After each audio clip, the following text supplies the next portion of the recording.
नमस्कार दोस्तों, आज के वीडियो में आप सभी का स्वागत है। आज जो टॉपिक हम डिस्कस करने वाले हैं डिस्क्रीट मैथमेटिक्स के अंदर, वो है हमारा ग्राफ रिप्रेजेंटेशन।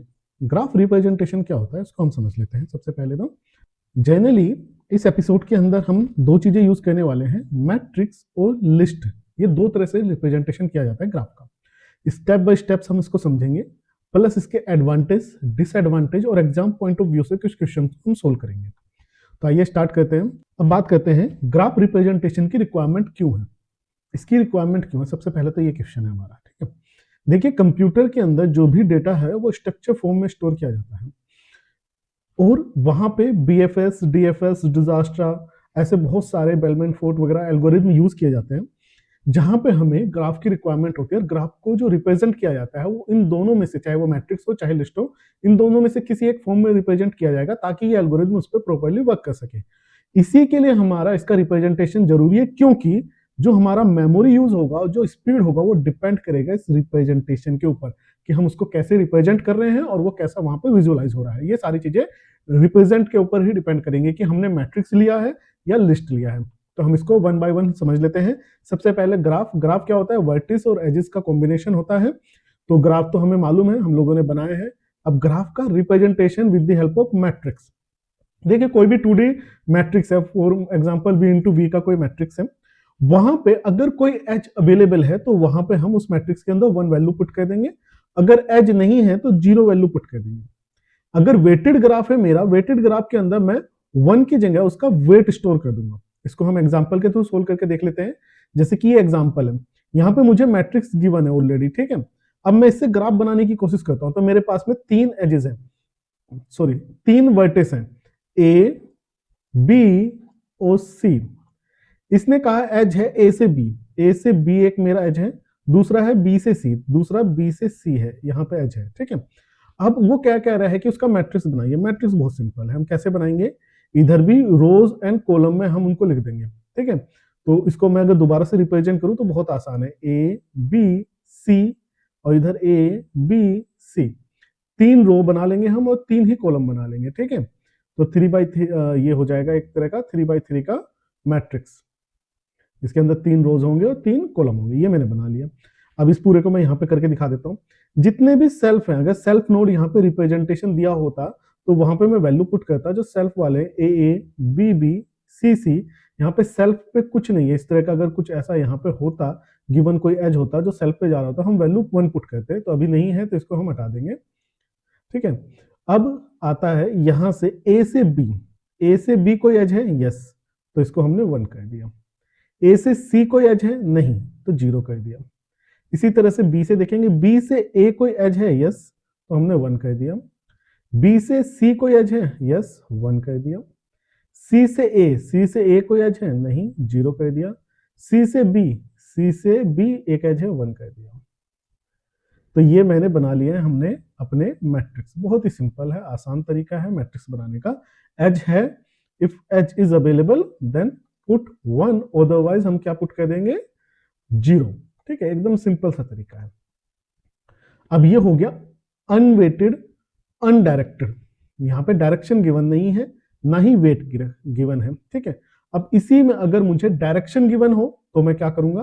तो एक दूसरा एग्जांपल और ले ले रहे हैं हम एडजेसेंसी मैट्रिक्स के अंदर।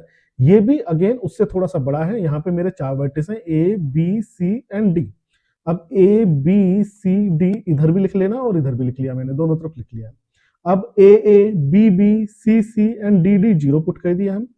अनवेटेड है, अनडायरेक्टेड है, तो कोई दिक्कत नहीं है। ये जो हमारा इतना पोर्शन है ये हमारा डुप्लीकेट बनता है हमेशा, ठीक है। इस बीच वाले पोर्शन को छोड़ के हमारा क्या बनेगा? डुप्लीकेट बनेगा। दैट मीन्स कि जो वैल्यू इधर होगी वही वैल्यू इधर हमें रिप्रेजेंट करी जाएगी, वो डबल हो जाता है, ठीक है। ये इसका एक डिसएडवांटेज भी है, हम इसको आगे देखेंगे। तो यहाँ पे क्या है हमारा? ए से बी एक एज अवेलेबल है, तो ए से बी एक एज अवेलेबल है, 1 पुट कर दिया। इसी तरह से ए से सी एक एज अवेलेबल है, 1 पुट कर दिया। ए से डी कोई एज अवेलेबल नहीं है डायरेक्ट, तो 0 पुट कर दिया। इसी तरह से हम इसको बना लेंगे। डिफरेंस कहां पे आता है? जब आपका डायरेक्शन गिवन हो। डायरेक्शन में ये यूनिक बनेगा, मतलब वेस्टेज नहीं होगा, और हमारा जो ये पोर्शन था ये हमारा डुप्लीकेट नहीं बनेगा, मतलब ये हमारा इधर और इधर डुप्लीकेसी नहीं आएगी। डायरेक्शन में हमें क्या ध्यान रखना है?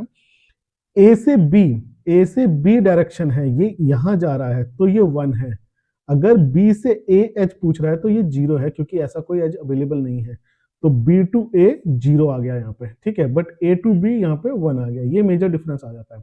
तो आप ए से सी बनाएंगे तो 1 होगा, इस तरफ से बनाएंगे सी से ए तो 0 होगा, ठीक है, क्योंकि ऐसा कोई एज अवेलेबल ही नहीं है। तो इस चीज का ध्यान रखेंगे हम। जो डायरेक्शन है, डायरेक्शन में डायरेक्टेड ग्राफ के अंदर हमारा डुप्लीकेसी नहीं आएगी और डेटा रिप्रेजेंटेशन दोनों तरफ सेम नहीं होगा, अलग अलग होगा, और मेनली हमें इस डायरेक्शन को फॉलो करते चल रहे हैं, ठीक है।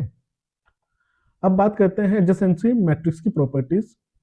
अनडायरेक्टेड में सिमेट्रिक मैट्रिक्स बनता है। डायगोनल, अगर सिंपल ग्राफ है, सिंपल ग्राफ का मतलब है किसी तरह का लूप नहीं है, तो हमारा डायगोनल 0 से फिल होगा, ठीक है। बहुत ही आसान है, एच अवेलेबल है 1 पुट कर देना है, बाकी अदर केसेस में 0 पुट कर देना है, सिंपल सा रूल है। अब बात करते हैं एडवांटेज। देखिए, लुकअप में बहुत फास्ट रिजल्ट देता है, बिग ऑफ 1, सिंपल इंप्लीमेंटेशन है और सुटेबल फॉर डेंस ग्राफ्स। अब डिसएडवांटेज की बात करें, require large memory. Memory large क्यों है? अगर मान लीजिए मेरा वी वर्टिस है मेरे पास में, तो वी इंटू वी का मेरा क्या बनेगा, मैट्रिक्स बनेगा इस तरह से, ठीक है। तो यहां पे अगर n नंबर ऑफ है, v की वैल्यू n है, तो n इंटू n का मेरा मैट्रिक्स बनाना पड़ेगा। तो इसलिए बिग ऑफ n स्क्वायर, चूंकि मेमोरी वो ज्यादा ऑक्यूपाई करेगा, ठीक है। वेस्टेज स्पेस होगा, जहां पे हमारा डुप्लीकेसी आधा इधर और आधा इधर वेस्टेज हो रहा है, ठीक है। तो एक तरह से देखा जाए आधा मैट्रिक्स वेस्ट ही होता है हमारा। अब बात करते हैं एडजेसेंसी लिस्ट की। एडजेसेंसी लिस्ट क्या होता है? It's only store the neighbours of each vertex. हर एक वर्टेक्स का जो नेबर है, ये उसका डेटा स्टोर करता है। जनरली लिंक लिस्ट, एरे या वेक्टर्स की फॉर्म में इसको रिप्रेजेंट कर देते हैं, ठीक है। और सिंपल सा है, जैसे यहाँ पे हम देख पा रहे हैं। तो अगेन वही एग्जांपल लिया हमने, ए बी सी। तो ए बी और सी मेरे 3 वर्टेक्स हैं, और ए बी मेरा एक एज है और बी सी मेरा एक एज है, ये एज अवेलेबल है। तो जैसे ही मैं लिस्ट बनाऊंगा, तो लिस्ट इस तरह से मैं बना के दिखा देता हूं दोबारा। तो ए से बनाऊंगा तो ए से बी का एक एज अवेलेबल है, सेम बी से बनाऊंगा, सेम सी से बनाऊंगा। बी से कहां का एज है? बी से मैं ए पे भी जा सकता हूं, प्लस बी से मैं सी पे भी जा सकता हूं, और सी से कहां जा सकता हूं? सी से मैं सिर्फ और सिर्फ बी पे जा सकता हूं। ये हमारा है एडजेसेंसी लिस्ट। एक और एग्जांपल ले लेते हैं। सेम ये ग्राफ अगर हम देखें, तो मैं अगर ए पॉइंट पे हूं तो ए से कहां जा सकता हूं? ए से मैं बी पे जा सकता हूं और ए से मैं सी पे जा सकता हूं, तो ये मैंने लिख लिया। सिमिलरली बी से मैं कहां जा सकता हूं? इस पॉइंट से मैं कहां जा सकता हूं? इधर से मैं ए पे जा सकता हूं और इधर से मैं सी पे जा सकता हूं, तो ए और सी मैंने लिख लिया। इसी तरह अगर मैं सी पॉइंट पे हूं तो सी से ए पे, बी पे और डी पे जा सकता हूं, तो ए बी एंड डी। और डी पे अगर मैं हूं तो डी से सिर्फ और सिर्फ सी पे पहुंच सकता हूं, तो ये है, ठीक है। ये होता है एडजेसेंसी लिस्ट, कि आपके नेबर में कौन कौन से वर्टेक्स अवेलेबल हैं जहां पे आप एज की हेल्प से जा सकते हो, उसको हम लिख देते हैं। अब बात करते हैं एडवांटेज की। तो इसका मेमोरी एफिशिएंट होता है, क्योंकि हमें सिर्फ जितने वर्टेक्स है प्लस जितने एजेस हैं उनका मेमोरी स्टोर करना होता है, तो डबल नहीं होता। Good for large and space graphs, ठीक है, उनके लिए ये बढ़िया रहता है। डिसएडवांटेजेस की बात करें, स्लो फॉर लुकअप, लुकअप में स्लो होता है। चेकिंग एग्जिस्टेंस में take order of degree. Degree क्या होता है? एक वर्टेक्स पे जितने भी इंसिडेंट एजेस हैं, इसको हम बोलते हैं डिग्री। तो डिग्री, बिग ऑफ डिग्री, अगर मान लीजिए किसी एक वर्टेक्स पे ए पे अगर 3 एजेस हैं, तो ऑर्डर ऑफ 3 टाइम्स कंज्यूम करेगा, क्योंकि उस ए के जो 3 एडजेसेंट बनेंगे वो हमें नोट डाउन करने पड़ते हैं, ठीक है। तो ये इसका डिसएडवांटेज है। तो अगर हम मेनली कंपैरिजन करें तो एडजेसेंसी मैट्रिक्स के अंदर हमारा फास्ट सर्च होगा, मेमोरी ज्यादा लगेगी। एडजेसेंसी लिस्ट में मेमोरी कम लगेगी पर सर्च थोड़ा स्लो हो जाएगा। अब एक कुछ क्वेश्चन हम देख लेते हैं। Construct adjacency matrix for this graph. Graph में क्या है?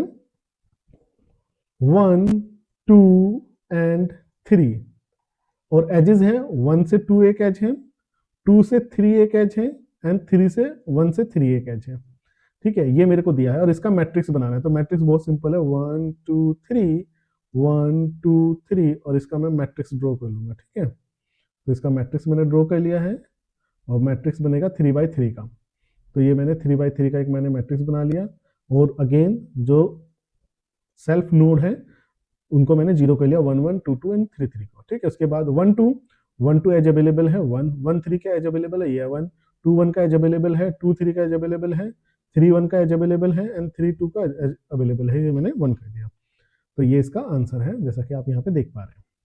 Second question, right adjacency list for the same graph, जो प्रीवियसली ग्राफ था, तो उसका क्या हो जाएगा, 1 किस तरह से था, 1 2 एंड 3 कुछ इस तरह से था, ये ऐसे कनेक्ट था। तो इसका कैसे होगा, 1 का साथ में कौन कौन से कनेक्ट है, 1 2 और 3 से कनेक्टेड है, 2 जो 2 1 3 से कनेक्टेड है एंड 3 1 एंड 2 से कनेक्टेड है। ये इसका लिस्ट आ गया, ठीक है। अब इसके बाद में हम नेक्स्ट एपिसोड में डिस्कस करेंगे बीएफएस एंड डीएफएस और ग्राफ ट्रैवर्सल को हम डिस्कस करने वाले हैं, उसके कुछ कॉन्सेप्ट डिस्कस करेंगे एंड देन उसके ऊपर एग्जांपल करेंगे।